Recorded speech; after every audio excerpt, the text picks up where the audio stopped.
This is Dr. Krishna Patel, and I welcome you all once again to the lecture of English in which we are learning effective presentation skills.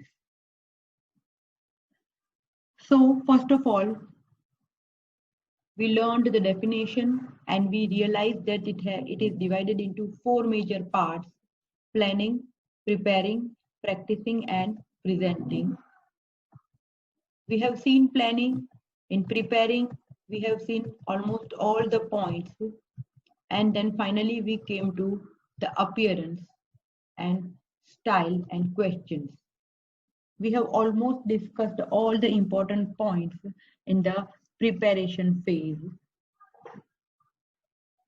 Again, let us have a quick overview of what we have done.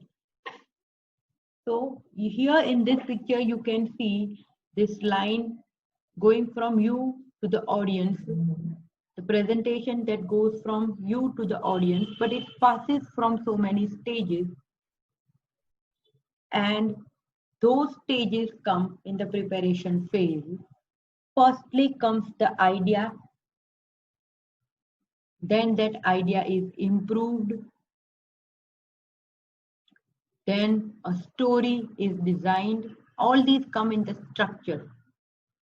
Then comes the visual concept, that is the visual aids and graphics design, delivery coaching, and the execution is all about the voice, the appearance, the style. All these come in execution, how you are going to execute. So finally, you reach to the audience, you deliver to the audience. So this is the preparation phase. Once again, I would tell you that reading from written script, if you are doing this in the preparation phase, it might not create a very good impression.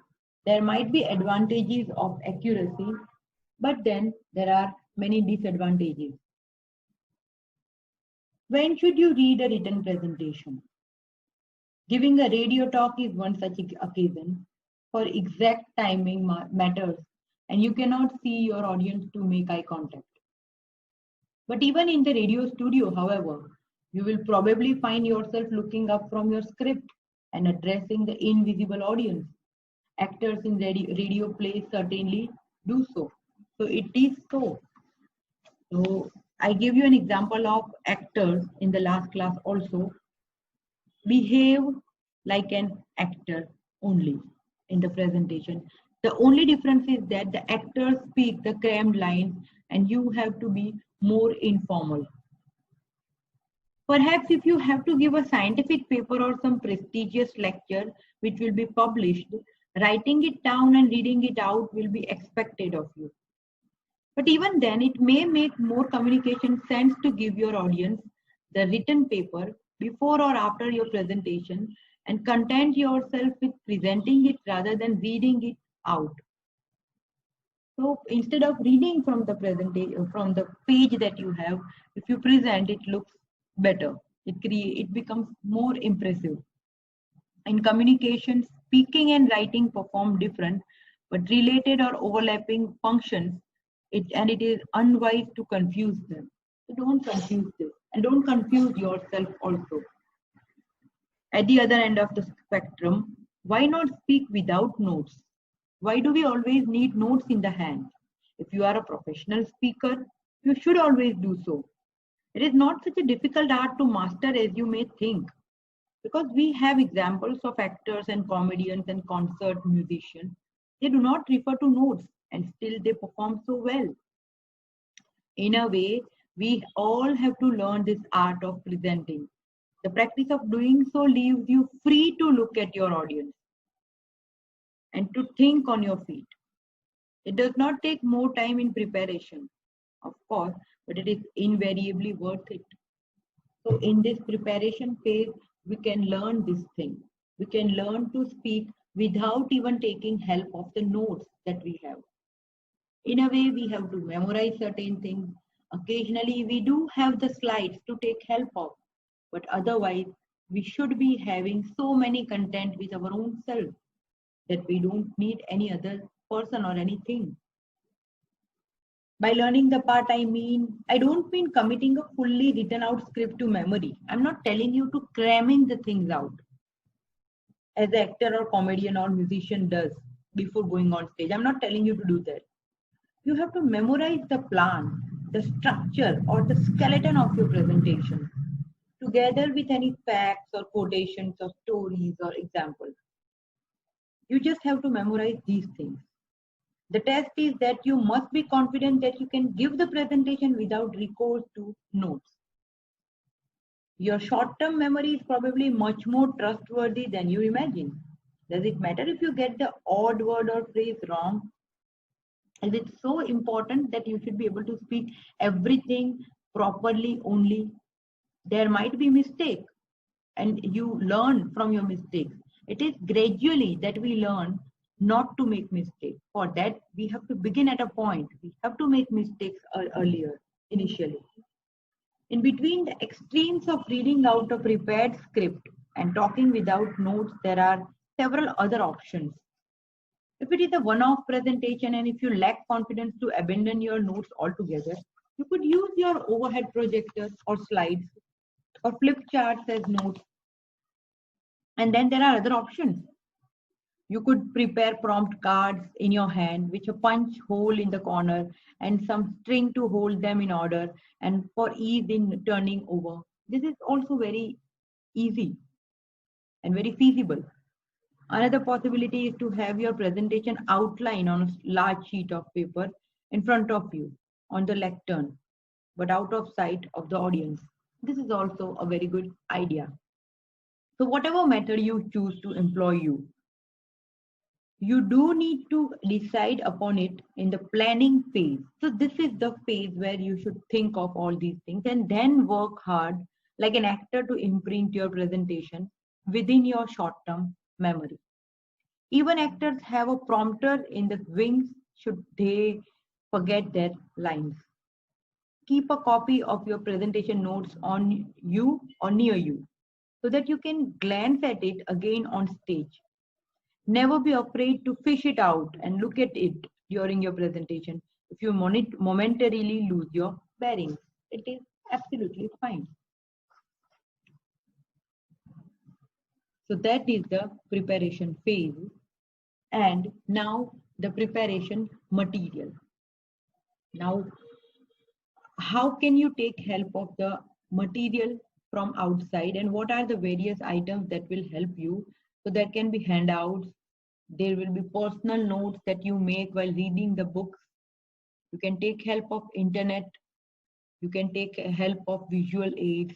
Apart from that, you can take help of people who have knowledge on your topic.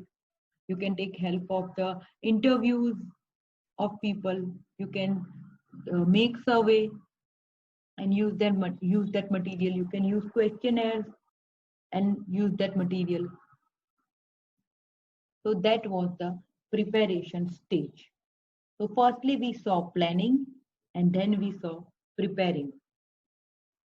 And in planning and preparing, in fact, we have discussed everything that is required to deliver a presentation, right?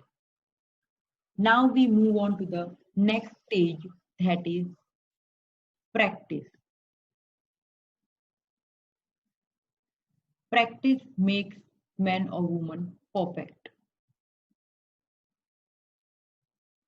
Practice can be called rehearsing. Now, why practicing is so important? The more you practice, the better you become at doing something. And we know that we are given limited time. In that limited time, we have to speak much, we have to deliver much. For that, practice is required. Now, a rehearsal is a private performance or a practice session prior to a public performance. You may need more than one rehearsal before an important presentation, but you can over-rehearse, which kills spontaneity and therefore offends the practice of being natural. A good orchestra will rehearse several times, but leave something in reserve to come out on the night of the actual performance. So don't do that. Don't do over practice, because otherwise you will be tired of speaking the same thing, and then you will not be able to remain natural. So leave some time. Let us take an example of an orchestra. An orchestra rehearses for several times, but then before the performance, actual performance, it leaves some room. In that room they do not do anything, and only if this space is left, if this room is left, only then it can play very well while the actual performance is going. So practicing is good, but don't tire yourself by practicing. Now, if you are presenting as a part of a team, it is essential to have a rehearsal or two, preferably in the place where you will give the presentation. You should go to that place, and preferably you should go there and deliver the presentation. The mutual constructive criticism that follows will lead to improvements. So take others' opinions, learn from them what your mistakes are, and correct yourself if required. The practice session allows you to tune up your own instrument, going through your part and hearing the sound of your own voice in that particular room. You will be getting this opportunity of hearing how you sound. Initially, you will not maybe like some of your pronunciation, and you would correct them. This is very important. It promotes a smooth and graceful coordination of effort among the team. Lastly, it enables you to check out all the equipment and visual aids. Because are they legible from the back row or far corner of the room? That is also very important. Are you able to use all the visual aids that you are using, you are thinking of using in the presentation? So in all these things, practicing is very important. Even if you are speaking on your own and you decide against the actual practice session, you should always take the earlier opportunity to reconnoiter the place. So you should revisit the place once again, checking the seating arrangements, lighting, and other equipments, potential external and internal distractions, and any equipment which is being supplied for your use. You should not be satisfied until you have seen the equipment in question working. Because in my own experience, the things that can go wrong with film projectors or tape recorders or closed circuit television and overhead projectors are many. So we here at that point of time, the operator might say, I'm sorry, it is not working. So you should please carry on with your presentation. At that point, it makes you nervous. The machine might break down at any point. So be very clear about all these things. So it is as a presenter, it will be your, and apart from all these things, apart from the equipments and audio visual aids and everything else that you are going to use, it is the presentation is finally the responsibility of the presenter. You will have communicated to your audience that you have failed to observe the communication principle of be prepared. Remember that your audience may well have read this book as well as you. If you are going to read from a book, always remember this thing. Your audience might have read your book, the book that you are going to discuss about. Of course, you will gain marks if you show unflappability or even fish out the odd spare part from your pocket. But who wants to live dangerously? Why do you completely depend on the equipments and the PPT? You should have something more to say. And all those things can be done in the practicing phase. So practice is one of the very important parts of the presentation. For that, you can use mirror or recorder of your voice recorder can be used, as you can see in the picture in this slide. Rehearse all points what you prepare. Rehearse with all visual aids and handouts. Practice again and again to manage time. See, time factor is important because The more you practice, the more you will be able to manage it within the time that has been given to you. And also rehearsing in front of mirror is a very good idea. A good friend can also be helpful in practicing. So you can maybe make a group of your friends or your family members, and you can deliver the presentation before them. You can take their suggestions. You can tell them to tell your strengths and weaknesses. If there are more strengths, you should work more on that. If there are weaknesses, you should again work on them, and you should try to uh, win those weaknesses. So that is the phase of practicing. And finally comes the stage of presentation.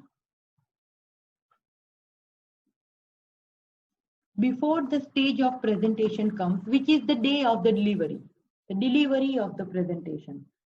Before that, I would discuss with you some characteristics of great speakers or great presenters. Paul Evans, uh, who is the creator of Instant Speaking Success and the Speaking Success Zone, has made survey of some 20,000 speakers, and he has brought out 7 characteristics of the great speakers. So I'm going to discuss with you all those characteristics. First, solid content. That is, the great speakers have solid content. Even a person lacking charismatic gifts can develop solid content. Always share something the audience finds valuable to their lives. So the first characteristic of a great great presenter is that he has solid content. Second, humorous. It is hard to hate someone you laugh with. The best speakers find a way to get people smiling early in the program. It opens hearts and makes the group receptive. You don't have to be hilarious, but just be humorous. Because it is good. It is the beginning a presentation with smile is a good thing. So second characteristic of a great speaker is that he is a humorous person. Third, organized.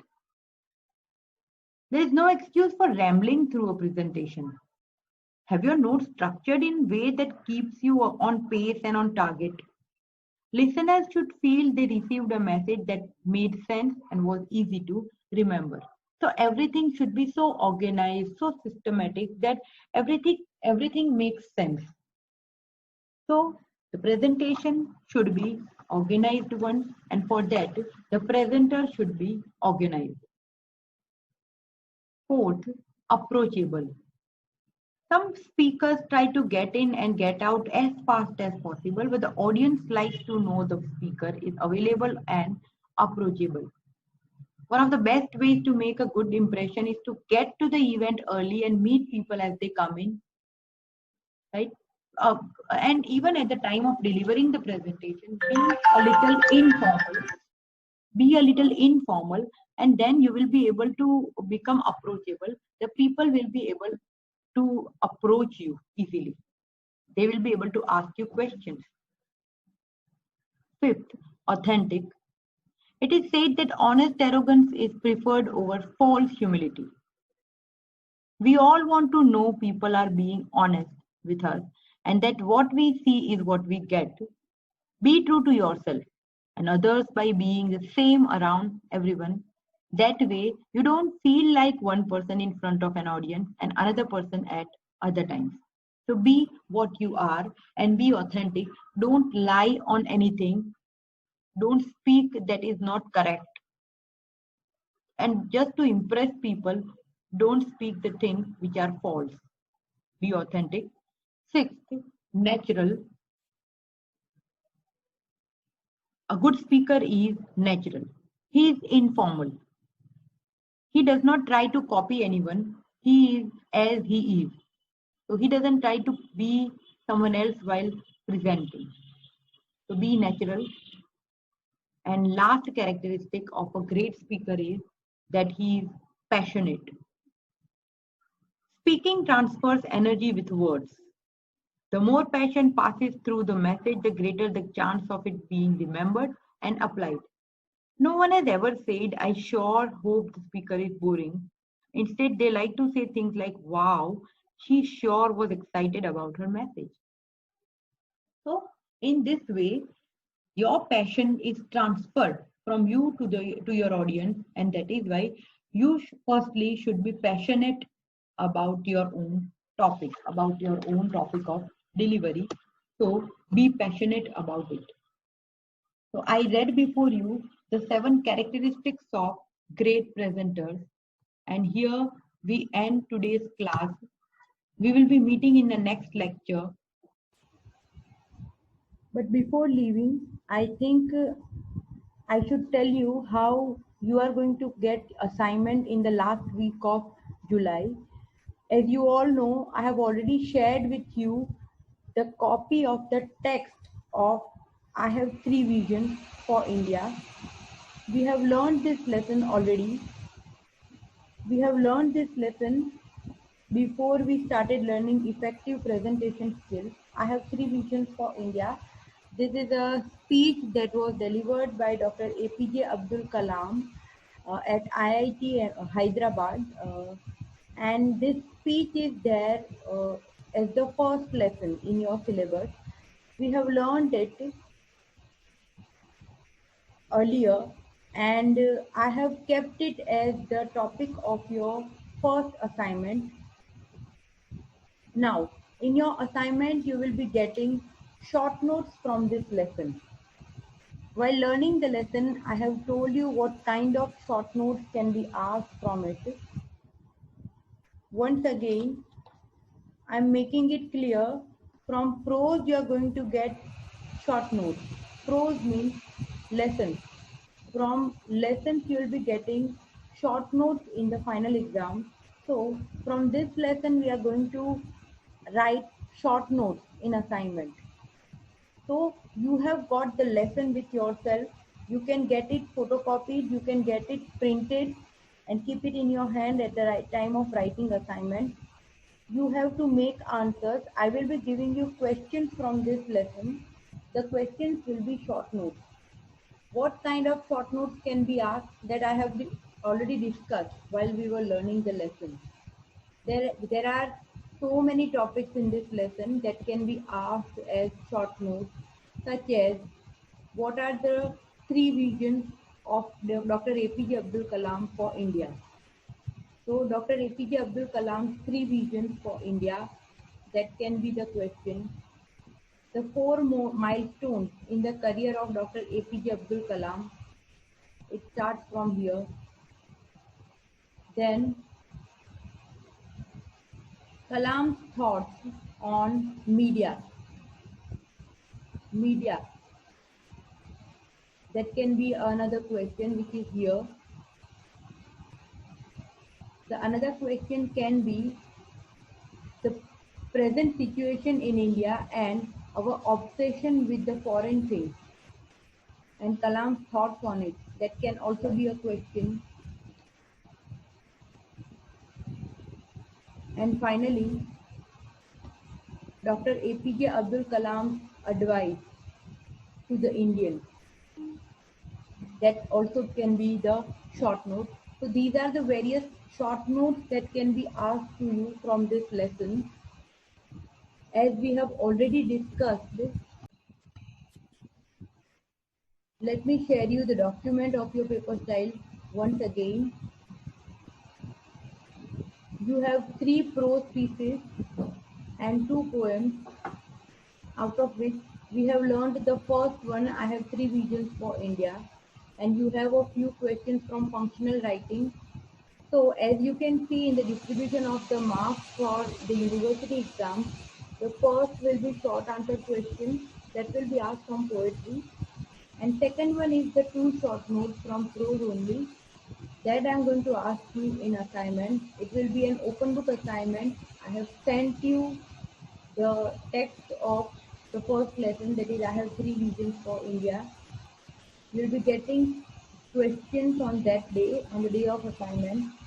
and you have to write answers. Let us make it clear once again. I am not giving you the answers. I am sharing with you the text. You can keep the text open. You can write your answers. You have already understood how to write it. As far as the dates of the assignment is concerned, that will be discussed with you. That will be told you as soon as it is made clear. Right now, you have to think that you will be having your assignments, your first assignments in the last week of July. Okay, so start reading the lesson, start preparing the answers of the short notes, be ready with your answers, and keep learning. Stay safe, stay sound. See you in the next.